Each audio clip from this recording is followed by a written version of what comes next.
These are Jersey cows, and I think they are the prettiest breed of cows of any bovines, actually. They are beautiful. A little bit smaller in stature than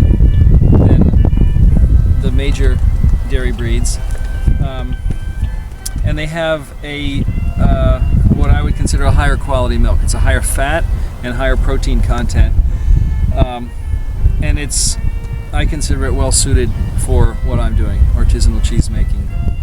They're good partners to have. It's Rocket, and her barn name is Koala.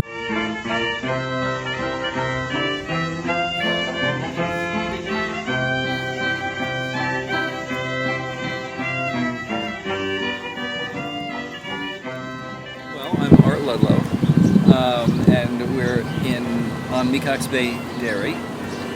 I find with raw milk cheeses in particular that the flavor lasts in your mouth. It persists. It's not, you take a bite, chew it, swallow it, and it's gone. It's there. It persists. It's dairy.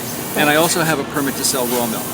New York State allows for that, and I just got my permit last year. Roughly 50% of the states in the U.S. allow for raw milk permits, and a healthy cow has enough bacteria in the milk already to make kefir, yogurt, cheese. It's got beneficial bacteria in it. Right. So I'm starting out with nature's abundance, so to speak, with raw milk. On that roof is solar panels. Oh, wow. Which, there's 153 panels on there. It's producing 100% of my electrical needs. 100%? Uh-huh. Wow. Actually, a little bit more than 100%. The inverters for the solar panels. Oh. So those tell me how much I'm producing right now. Okay. Certainly at night, power is coming from the street. A net amount of power is coming from the street. Right now, there's a net amount of power going out to the street. So I'm providing the grid right now with power. I keep thinking for the farmer's market, I should have an electric car so I can plug it in. And so if I can somehow transfer some of my fuel usage into electricity, at least to the amount to make up the extra production that I have, it would be more beneficial than getting a check from PSEGLI. The Tesla wouldn't be quite suitable, I don't think, for a. Well, maybe they'll make a farm market. one. You never know. They're doing an RV now, so. Oh, really? Okay. We'll have to be patient, I guess. Definitely, yeah. A little Tesla wagon with it. That would be awesome. Okay. Milk the cows and make cheese, and I have a little aging room in there also. This is the room where we do the milking. So we can milk 6 cows at a time. Equipment. This is the bulk tank. You can see the milk in there. Oh, okay. So we can check out the cheese room. Cheese making room.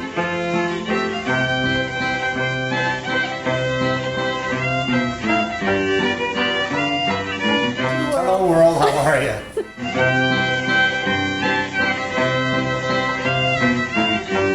This is where we make the cheese, and I use a couple of steam kettles.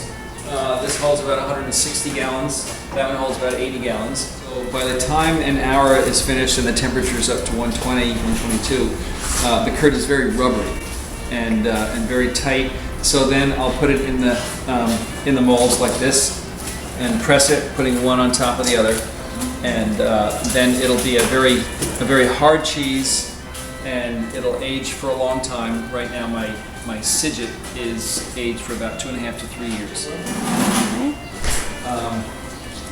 And this is the aging room. The floor is a bit slippery in here, but those are up on the top shelf are cheddars, and then there's So how do you keep track of the age process? I guess you have science to it. Yeah. I'm actually using Google Drive, so I'm doing it right on my Google Drive. It's mold, but I brush these cheeses, so it's a very thin coat, and it's it looks a lot different from this one here, which I know is just by looking at it that it hasn't had any growth on the surface, so it's relatively young. 6 different cheeses, and they're all different styles. I have 2 tomes. One is a natural rind, another is a washed rind. I do a cheddar, I do the Gruyere style, Alpine style, and I do a blue cheddar. I would say the farm got its official start in around about the mid 1870s. My house where I live, it's been renovated a couple times, but that was built by my great-grandfather in about that same time period. He grew up in Bridgehampton. He was on a whaling ship, first mate on a whaling ship in the late 1800s, and then settled down, came back here, and then his son, my grandfather, wanted to become a full-time farmer, so he did. And he built a dairy barn, had cows, and raised potatoes, and farmed with horses. Horse and plow.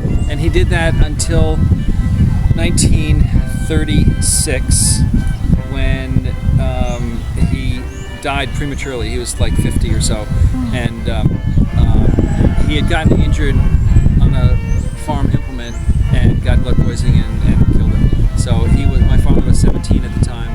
So my father basically graduated from high school and then was on the farm.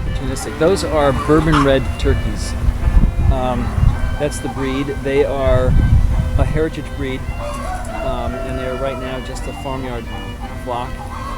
They make a lot of noise. The turkeys that I do for Thanksgiving are a commercial breed. Oh, okay. So they have white feathers.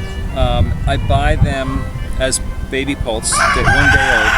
And what I do with them is I'll get them in late July, and then I'll feed them up, put them out on pasture as well, and then slaughter them in the fall on Thanksgiving time. Where's the slaughterhouse? Is it around? Well, or do you do it here? I do it here. I've been doing that since high school. I've been doing it for, I hate to say, over 40 years. So people depend on me. I can't stop now. There's on a nest over here.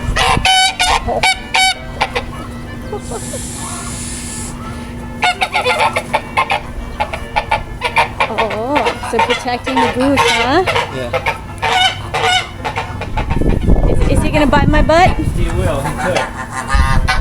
Should we go the other way? Maybe we should go the other way. We want to be here anyway to see this cat. Oh, okay. Oh, I'll hold this back. So they're Hello. still drinking milk.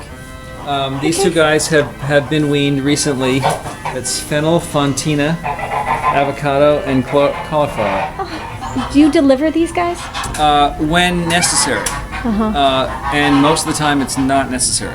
They do it themselves. Yeah. A lot of times we're better off just not hanging around. Thanks. Put them to bed at night, and then the next morning there's 2 of them. So, with the idea of the sustainability aspect, we're making cheese. We want to get into, and we're selling raw milk. We want to get into pasteurizing, producing ice cream, producing yogurt. With what we produce here, it could be consumed completely on Eastern Long Island. So why not work towards that and reduce the transportation costs? Roughly 50% of my calves that are born are bull calves, which have no use other than breeding, which we're not using them for. So we make steers out of them and raise them for beef. Very good beef. I put them out on pasture for at least minimum 6 months, up to a year, so in some cases more than a year. So I have Berkshire pigs, which consume my whey, the byproduct of cheese making. So we have pork. We mentioned the turkeys earlier. I do that. We will eventually be getting into producing our own feed for the turkeys, hopefully. So that's all part of making the whole unit sustainable. We do have eggs. We don't have a lot of chickens. We may at some point have more chickens so we can produce eggs.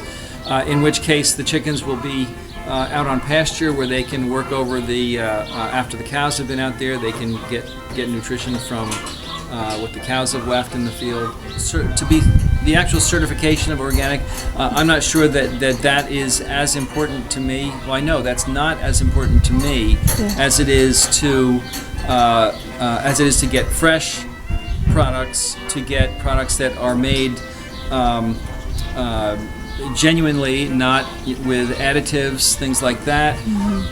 We do use fertilizer. We do use some chemical fertilizers as well as our compost. And when a cow is sick, I do use antibiotics. Actually, if you're certified organic, you're required to use antibiotics if you have a sick cow.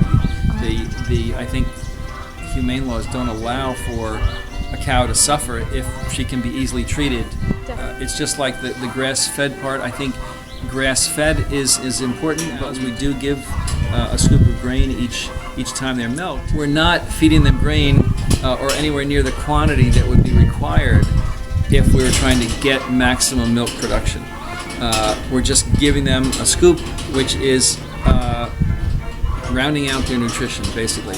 It's hard to categorize and say, okay, this is a system that everybody has to use, or it's no good, you know. And I think you have to use a little common sense and be realistic about about what is available and what you're using and what is not necessary to use and is simply something to make your life a little bit easier or quicker or something like that. Yeah. He's got corn, and I think he's put some oats in it.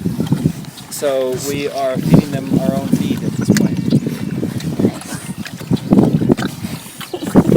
Well, the cheese waste, they're eating all of the whey that I'm producing right now, becoming totally sustainable on our food production for the animals. Number one, we are looking to redo all that in the building that you saw. We would like to put up a new barn with a new facility, a new milking parlor where we can have glass walls and people can see what we're doing. Be more consumer friendly, where people can come and see what we're doing, and maybe even do some cheese making classes for people who are interested in seeing what gets done, because it's not a long process, and we could always do fresh cheeses, and in a matter of a few hours you can have something that is very edible. But all the local farm stands have the cheese in season. But in New York, Italy, they have my cheese. You see a cow in front of a McMansion. Yeah, I know. Hampton's cows. Love it. Yeah, Little do they know.